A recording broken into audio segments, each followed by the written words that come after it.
Assalamualaikum warahmatullahi wabarakatuh. Perkenalkan, nama saya Widodo.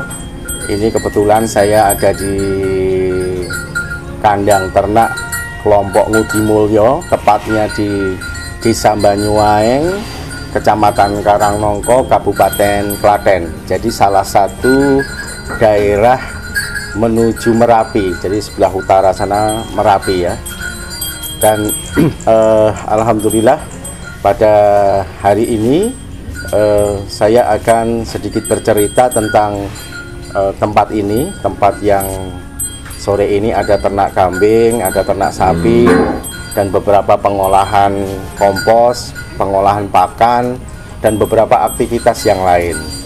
Jadi adanya tempat ini ada beberapa alasan. Yang pertama adalah alasan ekonomi, jelas bahwa kita perlu tambahan ya income untuk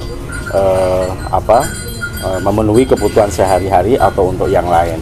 Makanya ini di sana ada kambing, tapi kebanyakan untuk breeding. Jadi setelah nanti breeding mereka mempunyai cempe-cempe, kemudian kita sortir, kemudian kita jual, nanti yang bagus kita bikin indukan, dan begitu terus.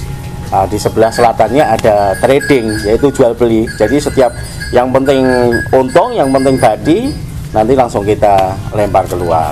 Itu kambing. Nah, untuk sapi ini banyak pada sisi investasi, karena ini adalah kebanyakan sapi PO dari Kebumen. Salah satunya ini belakang saya ini namanya Bagong.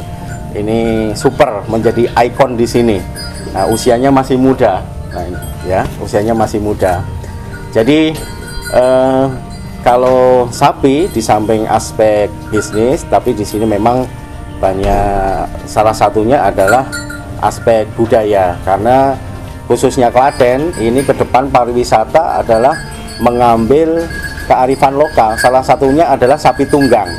Nah, saya berpikir kenapa harus dari desa lain atau daerah lain?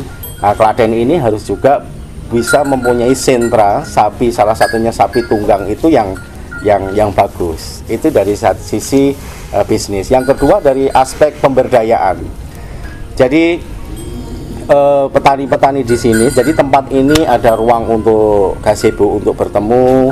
Juga petani-petani sini bisa sebulan sekali adalah pertemuan bergantian kelompok tani ya, kelompok tani itu untuk belajar, Mas, untuk belajar bagaimana cara mengolah kompos, bagaimana membuat pakan fermentasi, bagaimana berternak yang baik, bagaimana pertanian yang baik, hama, sosialisasi tentang kebijakan dan lain-lain.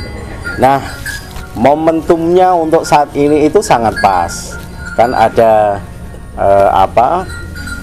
aturan 49 dari Kementerian Pertanian itu, salah satunya yang membatasi subsidi pupuk ya, yang awalnya sekian jadi sekian. Nah, ini sekarang petani mulai gelisah bahwa kuota pupuk mereka sekarang terkurangi, tinggal 20%, 25% dari 100%. Nah, ini tidak mudah untuk bisa menerima karena sudah menjadi mindset yang lama.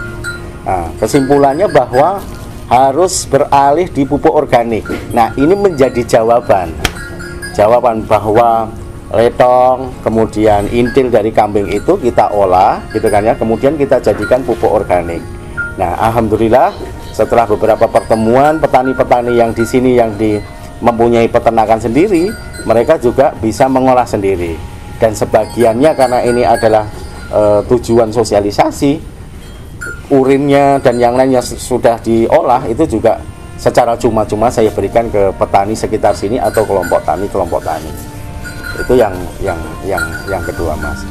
Kemudian yang ketiga juga ini menjadi wahana kampanye, maksudnya edukasi ya, bukan kampanye secara politik ansi ya, bahwa dengan keberadaan ini kalau petani itu melihat langsung bahwa hasilnya itu nyata, tidak hanya cerita. Jadi mereka itu perlu workshop atau perlu demplot yang nyata. Nah, salah satunya sini.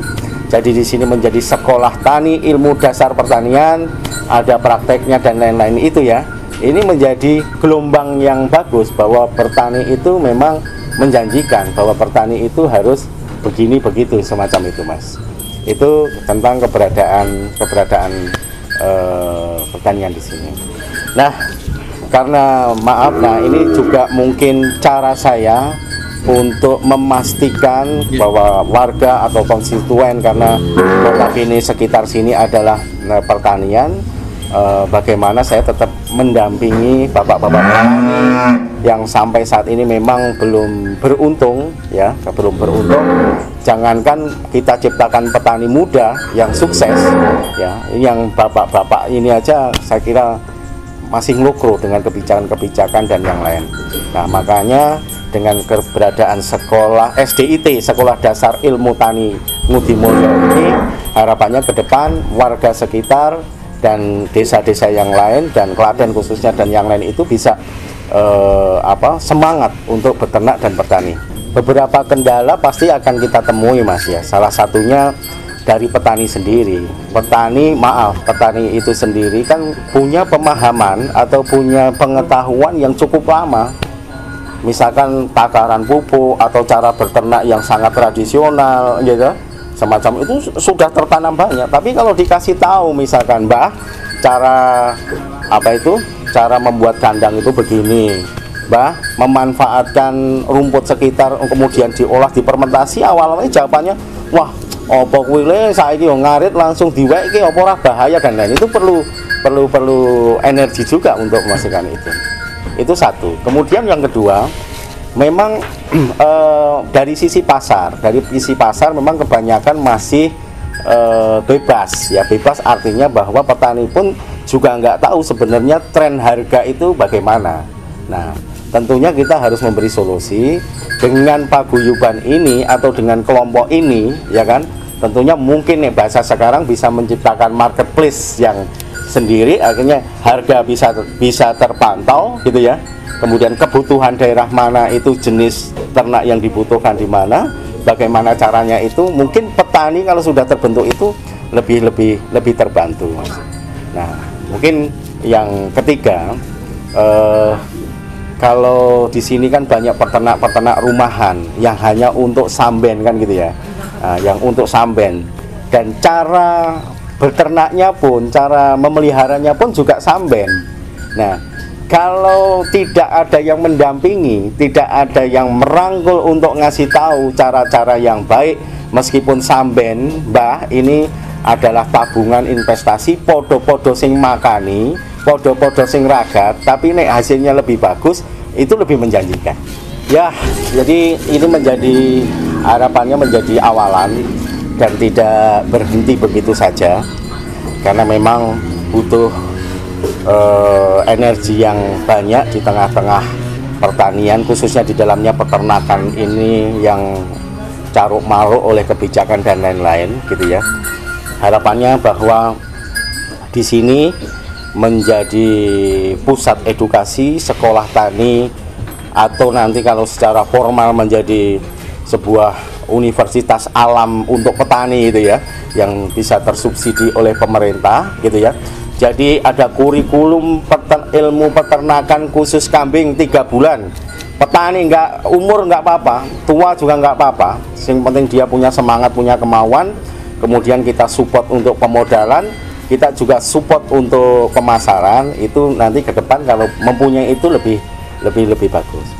Kemudian yang kedua, kendala tentang pakan ini, harapannya kita nanti juga punya pusat pakan yang bagus, pengolahan yang bagus, karena di pemanfaatan sekitar sini itu juga belum optimal. Diperlukan ahli-ahli untuk membantu di kampung-kampung. Kemudian yang ketiga, harapannya 10 tahun ke depan bahwa pupuk kimia itu hilang, semua menjadi organik, itu mungkin menjadi kenyataan, harus start dari sekarang. Di samping memahamkan petani, harus dimulai bagaimana membuktikan bahwa pupuk organik dari Letong Intil ini bisa menggantikan dengan kimia yang lebih baik. Ya, terima kasih kalau nanti bisa komunikasi, sharing-sharing. Ya, ini belum berhasil, belum seberapa, tapi kalau satu visi atau misi ini berhimpun kemudian kita saling diskusi sharing, tentunya lebih baik. Jadi nomor telepon saya 085 229 449 472. Ya, terakhir, banyak cara kita itu mengajak kebaikan. Apakah di sini ada pertemuan sekolah tani, apakah daring dan lain-lain. Nah, saya kira ke depan bahwa kita harus bersama-sama melakukan gerakan bahwa beternak dan bertani itu menjanjikan masa depan, itu harus lebih masif. Salah satunya mungkin dengan channel-channel yang peduli terhadap petani semacam ini. Untuk itu saya mengajak bahwa ayo sama-sama kita subscribe ke channel yang peduli terhadap peternak dan petani ini. Terima kasih, mohon maaf. Assalamualaikum warahmatullahi wabarakatuh.